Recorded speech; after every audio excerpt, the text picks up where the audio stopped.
एक और mini blog में आप सभी लोगों का स्वागत है। तो सुबह सुबह तैयार होके, क्योंकि आज मेरा जन्मदिन था और आज दिवाली भी थी, तो सुबह सुबह रेडी होके हम लोग इस बार जन्मदिन कुछ स्पेशल बनाया। हम लोग गए अनाथ आश्रम और अनाथ आश्रम में पहुंचने के बाद हम लोगों ने बच्चों के साथ इस बार जन्मदिन मनाया, क्योंकि इस बार दिवाली भी थी तो काम बहुत ज़्यादा था और हम अभी अभी वृंदावन धाम से आए थे, तो सारा काम मैनेज करना थोड़ा टफ हो रहा था। तो हम लोग अनाथ आश्रम गए।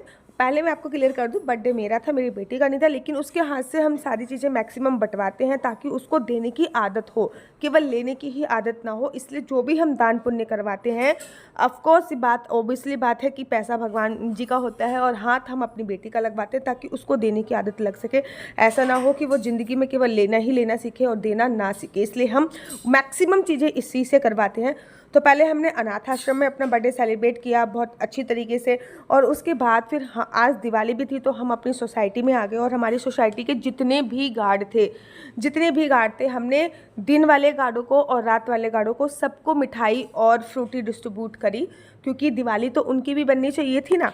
तो जिस दिन बर्थडे था 20 तारीख को, उस दिन हमने मिठाई और फ्रूटी डिस्ट्रीब्यूट करी, फिर अगले दिन दिवाली की मिठाई और फ्रूटी डिस्ट्रीब्यूट करी। तो इस प्रकार से उनके साथ भी हमने बर्थडे सेलिब्रेट कर दिया और बहुत अच्छी तरीके से फिर हमने लक्ष्मी पूजन किया। लक्ष्मी पूजन करने के बाद हमने एक प्यारा सा छोटा सा केक काटा और हैप्पी बर्थडे बनाया। वैसे तो मेरे हस्बैंड का जन्मदिन हो, मेरा जन्मदिन हो, मेरी बेटी का जन्मदिन हो या फिर हमारी मैरिज एनिवर्सरी हो, हम लोग घर के बाहर ही जाते हैं और घर के बाहर ही जाके स्टे करते हैं। बट दिवाली थी तो डेफिनेटली बात है हम लोगों को घर पे ही रुकना था और केक काटने में भी काफ़ी टाइम हो गया था, काफ़ी लेट हो गया था, क्योंकि पहले हमने लक्ष्मी पूजन किया, उसके बाद फिर हम लोगों ने केक वगैरह काटा। जहाँ पे हम रहते हैं पुणे में, वहाँ पे दिवाली 21 तारीख की थी। यहाँ पे मैं लड्डू गोपाल की कटोरी लेने के लिए गई थी, क्योंकि सबसे पहले केक हम उसको खिलाएंगे। और एक चीज़ मैंने नोटिस करी, मेरी बेटी का पेशेंस लेवल, केक देख के बच्चे इतने एक्साइटेड हो जाते हैं, लेकिन जब मैंने उससे कहा कि पहले भैया के लिए निकलेगा, उसको झूठा नहीं करना है, तो वो होल्ड रखा उसने और बिल्कुल भी नहीं खाया। तो ये चीज़ें ना, ये सारे संस्कार आपको बचपन से ही डालने पड़ते हैं बच्चों में। उसके बाद हमने भैया को केक दिया, लड्डू गोपाल को केक खिलाया, उसके बाद फिर मैंने अपने हस्बैंड को केक खिलाया, फिर सिया को केक खिलाया।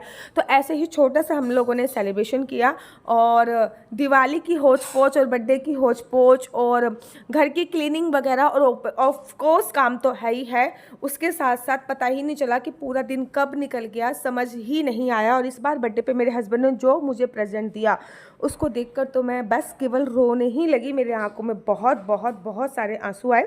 वो मैं आपको नेक्स्ट वीडियो में बताऊंगी कि मेरे हस्बैंड ने क्या प्रेजेंट दिया, क्या प्रेजेंट नहीं दिया। और आप लोगों की दिवाली कैसी रही मुझे कमेंट्स करके ज़रूर बताइएगा। तब तक के लिए मुझे दीजिए इजाज़त। राधे राधे, हरे कृष्णा, हरि बोल।